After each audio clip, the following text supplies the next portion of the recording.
अब हम लोग देखते हैं पीवाईक्यू सीरीज लेक्चर नंबर 21। इसमें जो हमारे सामने क्वेश्चन है ये मेंसुरेशन का क्वेश्चन है। इस क्वेश्चन में हमसे क्या कहा जा रहा है, the volume of a right circular cylinder when its height equal to radius is 25 1/7 centimetre cube, find the height of the cylinder. बहुत सिंपल सा क्वेश्चन है। देखो, ये हमारा सिलेंडर होता है, राइट सर्कुलर सिलेंडर इसी को कहा जाता है।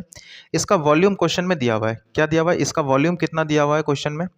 इसका वॉल्यूम देखो क्या लिखा हुआ है, the volume of a right circular cylinder with its height equal to radius is इतना। यानी ये जो वैल्यू है ये किसका वैल्यू है? अरे वॉल्यूम का वैल्यू है। लैंग्वेज को पढ़ना है, लैंग्वेज को इतनी बार पढ़ो तो समझ में आएगा, एक बार में पढ़ोगे तो कंफ्यूज हो सकते हो। तो the volume of a right circular cylinder with its height equal to radius, कह रहा है एक सिलेंडर है जिसका हाइट किसके इक्वल है? उसके रेडियस के। अब ये डायग्राम थोड़ा ऐसा बन गया है, कोई बात नहीं। ये जो हाइट है ना इसका h, वो इसके रेडियस के बराबर है। मतलब r बराबर h दिया हुआ है क्वेश्चन में। देखने से नहीं लग रहा है हम लोग को, बिकॉज डायग्राम ऐसे बना लिया हम, बट r किसके बराबर है? h के बराबर है, ठीक है। और वॉल्यूम कितना दिया हुआ है क्वेश्चन में? 25 1/7, 25 1/7, ठीक है। हमको बताना है, क्या बताना है? Find the height of the cylinder, कि हाइट कितना होगा। अच्छा, वॉल्यूम इतना दिया हुआ है। अब क्या इस क्वेश्चन को बनाने के लिए हमारे पास क्या होना चाहिए? हमको क्या पता होना चाहिए? वॉल्यूम पता होना चाहिए। और सिलेंडर का वॉल्यूम तो बहुत छोटे से क्लास से पढ़ते हुए आ रहे हैं। तो वॉल्यूम ऑफ सिलेंडर क्या होता है? पाई r स्क्वायर h। और इसको गुना कर लो इधर, कितना होगा? 25 7 175 176/7, ठीक है। उसके बाद देखो हम क्या कह रहे हैं कि ये जो r है ये तो h के बराबर दिया हुआ है क्वेश्चन में ना। यहाँ पे पढ़ो, हाइट इक्वल टू रेडियस, इस लाइन को पॉइंट आउट करो। Height equal to radius, height equal है रेडियस के, यानी हाइट जो है रेडियस के इक्वल कर दी। अच्छा, किसी को लगेगा कि ये वॉल्यूम कैसे, हमको समझ नहीं आ रहा है। तुम यूनिट देखो ना, सेंटीमीटर क्यूब है, इसका मतलब ये वॉल्यूम होगा। अगर किसी के यूनिट में स्क्वायर लगा रहता है ना, किसी का मान लो कि अगर सेंटीमीटर स्क्वायर रहता, अगर किसी के यूनिट में स्क्वायर लगा तो समझ जाना कि वो एरिया दिया हुआ है। अगर किसी के यूनिट में क्यूब दिया हुआ है तो समझ जाना वो वॉल्यूम दिया हुआ है।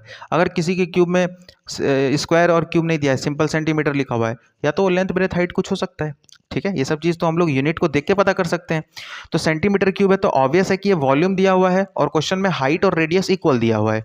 तो हाइट और रेडियस इक्वल है और हमको हाइट का आंसर बताना है। और जो हाइट का आंसर होगा ऑब्वियस है कि वही रेडियस का आंसर होगा, बिकॉज दोनों इक्वल है। कोई बात नहीं, और देखते हैं। तो r को हम क्या लिख सकते हैं? तो बोलोगे h लिख सकते हैं। तो h का स्क्वायर इंटू एच बराबर 176/7। पाई का वैल्यू क्वेश्चन में कितना लेने को बोला गया है? 22/7 इंटू एच स्क्वायर, और h कितना हो जाएगा बोलो? बोलोगे h क्यूब हो जाएगा, हो जाएगा, ठीक है बात। 7 से नीचे वाला 7 कट गया, ठीक है, नीचे नीचे वाला कट गया, और ऊपर से 22 से कितनी बार में कट जाएगा? 176, 8 बार में। देखो ना, डायरेक्ट कट रहा है ना। 22 से कितनी बार में? 8 बार में। तो h क्यूब कितना आ रहा है हमारे पास? 8 आ रहा है। अब अगर हम यहाँ से क्यूब को हटाएंगे तो दूसरी तरफ क्या हो जाएगा? क्यूब रूट हो जाएगा। क्यूब रूट का मतलब समझते हो ना, कि अंदर हमको 8 को ब्रेक डाउन करो, और 3 चीज़ें अगर सेम है तो एक को बाहर निकाल लेंगे। सिंपल है। तो 8 को क्या लिख सकते हैं? 2 इंटू 2 इंटू 2, तीनों में से 2 बाहर आ जाएगा। क्यूब रूट का मतलब यही होता है। क्यूब रूट का मतलब 3 से बाहर निकालना होता है। अगर कोई 3 चीज़ सेम है तो एक को बाहर निकाल लो, और अगर ये स्क्वायर रूट रहता है तो इसका मतलब कोई 2 चीज़ अगर सेम है तो एक को बाहर निकाला जाता है। ये दोनों में डिफरेंस है, ध्यान रखना। तो एच का वैल्यू कितना आ गया? तो बोलोगे 2 सेंटीमीटर आ गया। तो यही हमारा क्या हो जाएगा? आंसर हो जाएगा। बिल्कुल सही आंसर है, ठीक है। क्वेश्चन समझ में आया कि वॉल्यूम हमको क्वेश्चन में दिया हुआ था, हाइट और रेडियस इक्वल दिया हुआ था, बस हमको वॉल्यूम का फॉर्मूला पता होना चाहिए। तो सिलेंडर का जो वॉल्यूम होता है वो होता है पाई r स्क्वायर h। हमको h निकालना था तो r की जगह पे h पुट कर दिए, r की जगह पे h पुट कर दिए, बिकॉज दोनों इक्वल दिया हुआ है। सिंपली यहाँ पे सॉल्व करते करते h का वैल्यू निकाले 2 सेंटीमीटर। यही हमारा सही आंसर है, ठीक है। अच्छे से रिवाइज कर लेना। तब तक मिलते हैं नेक्स्ट वीडियो में, तब तक के लिए धन्यवाद।